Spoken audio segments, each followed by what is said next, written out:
शामदीद मोहतरम नासरीन, आप तमाम का Z9 उर्दू न्यूज़ में खैर मकदम है।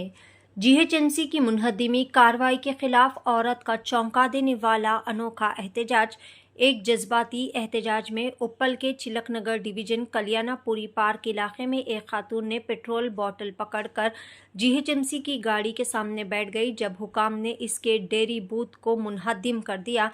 इस खातून ने, जो कि गुज़िश्ता पिछले 20 सालों से इस तरह डेयरी बूथ चला रही थी, दावा किया गया है कि मेसमारी गैर मुनसिफाना है और इसे बगैर किसी पेशगी इत्तला के इसकी रोज़ी रोटी से महरूम कर दिया गया। खातून ने दलील दी है कि GHMC के अहदेदारान ने इसकी दुकान को गैर मुनसिफाना तौर पर तोड़ दिया है, जिससे इसके पास कमाई का कोई जरिया बाकी ही नहीं रहा। खातून ने शहरी इदारों की गाड़ियों के सामने ड्रामाई एहतजाज करते हुए अपने गम व गुस्से का इजहार किया और आला अहलकारों से इंसाफ का मुतालबा किया। उप्पल के चिलकनगर में खातून ने पेट्रोल की बोतल पकड़कर इसके दूध का मरकज़ मुनहदम कर देने पर तशवीश का इजहार करते हुए बड़े पैमाने पर हंगामा आराई की। पेश है इस खुसूस में वहाँ की चंद मनासिर Z9 उर्दू न्यूज़ के साथ। मज़ीद ताज़ा तरीन ख़बरों से जुड़े रहने के लिए चैनल को लाइक करें, शेयर करें, फॉलो ज़रूर करें।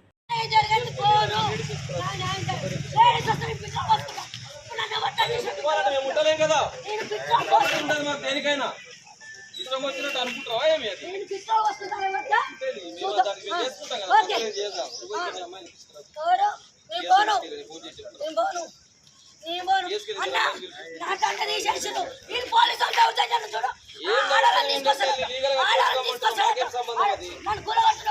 కౌన్సిలింగ్ ఆఫీసర్ అది వేరే వాడు కాదు కదా.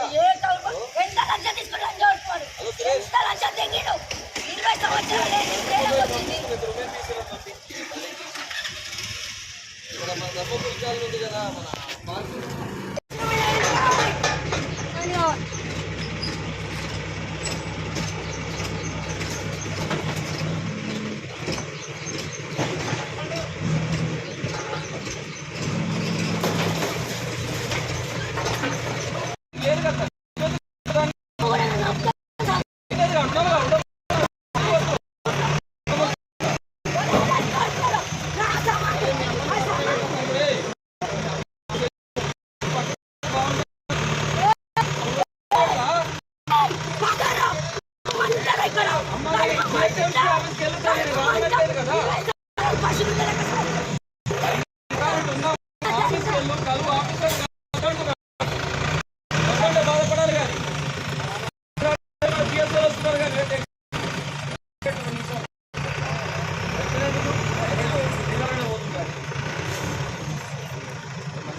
కాంగ్రెస్ ప్రభుత్వానికి ఏమైనా పేదల ఆరు మొగళ్ళని బతుకుంటే ఇంకా న్యాయం చేస్తారా?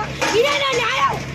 మాకు న్యాయం లేదా? 20 సంవత్సరాలు చుంటున్నా ఈ ఇల్లు కొనడానికి గుర్తు వచ్చినాడని ఇల్లు అర్థం ఇస్తే GHMC వాళ్ళందరూ సపోర్ట్ అయ్యి నా పాలట్రాలు ఫ్రిడ్జ్లు అన్ని నాశనం చేస్తారు. ఇది నాకు న్యాయం లేదా? ఇదేనా న్యాయం? అయిపోయింది కదా అంతా చేసి కదా నన్ను కూడా కొట్టేసి నన్ను కూడా చంపేసి చంపేయరా పేద ఎన్ని ఇల్లు కూడా కొడతారా? నా చిన్న డబ్బాటే వచ్చింటారా? లంజాడుతున్నారా? మీ నాశనం అయిపోను, మీరు మొదలాడిపోను, కంప్లైంట్ ఇచ్చిన నాశనం అవుతారు. ఎవరిచ్చినా మాకు తెలియాలి, ఎవరి చేసి తెలియాలి. నేను ఆడు మనిషి ఒక్కదాన్ని ఇక్కడ ఉండి కష్టం చేసి 20 సంవత్సరాల నుంచి బతుకుతున్నా. నాకు న్యాయం జరగాలి. 20 సంవత్సరాలు పాలు అమ్ముకుంటున్నా. గవర్నమెంట్ దండే కాదు, లంచ బుక్ దండే కాదు. ఇక్కడ పాల ప్యాకెట్ అమ్ముకుంటున్నా. మా తాళికి అందరికీ ఉపయోగపడే దండ చేస్తున్నా. నేను ఇక్కడ నా కడుపు కొట్టడం న్యాయం కాదు. ఇది నాకు ఎట్లా డబ్బ కట్టియాలి నువ్వు.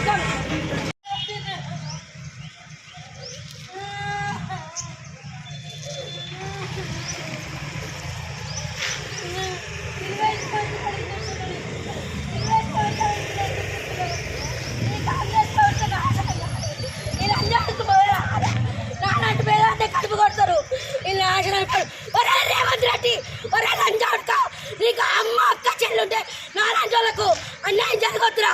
మొత్తం నీ ప్రభుత్వం వల్ల రెడీ చేస్తుంది మొత్తం. ఇంకో కృష్ణారెడ్డి గారిని కాంగ్రెస్ అట వచ్చుగా లంజాడుకు నారాయణ గారు అన్యాయం చేసేది. నీతి నిజాయితీ ఉంటే నాకు ఇల్లు కట్టియాలి, లేకుంటే నీ పార్టీ ఉండదు, నాశనం అవుతుంది. ఈ లంజాడుకు నాశనం అవుతారు.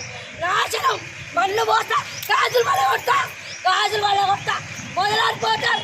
నేను బిడ్డలు కోసుకొని వస్తాను. ఇప్పుడు బిడ్డలు కోసుకొని కాలు పెట్టుకుంటా. అస్సలు ఊకోను. న్యాయం జరగాలి, న్యాయం జరగాలి. నేను ఊకోను, అస్సలు ఊకోను. నాకు ఇంత చెప్పకుండా నా సమాధానం. ఒక ఆడపిల్ల పాలు అమ్ముకొని బతికేదాన్ని గడుపు కొడతాను. నేను మొదలాడిపోను.